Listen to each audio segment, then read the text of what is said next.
দেখেন গরুর পূজা কিভাবে শুরু হয় পৃথিবীতে প্রথম। বনি ইসরায়েলের এক দুষ্ট লোক ছিল, নাম সামিরি। সে সবাইরে বলল তোমাদের স্বর্ণগুলো ফালাও। স্বর্ণগুলো ফেললো, বনি ইসরায়েলের স্বর্ণগুলোকে গলিয়ে গরুর বাচ্চা বানালো, গোবৎস।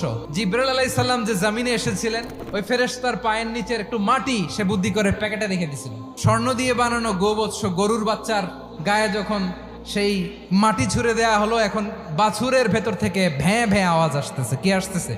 সবাই তো অবাক। সামিরি বলে, আরে তোমরা যে 70 জন দিয়ে মুসা আলাইহিস সালাম রে পাঠাইছো, ওইদিকে এত ঘুরতেছে, আল্লাহরে খুঁজে পায় না। আল্লাহ তো এটার ভিতরে ঢুকছে, নাউজুবিল্লাহ, এটার ভিতরে সেজদা দাও। এই সেজদা দিয়ে গেল। হারুন আলাইহিস সালাম তাদেরকে বুঝালেন, শিরক করো না, আল্লাহরে ভয় করো। শুধু এতটুকুই তিনি বুঝালেন, দাওয়াতি কাজ পালন করলেন, কিন্তু প্রতিরোধ করেন নাই। এই ঘটনা থেকে শিক্ষা কি?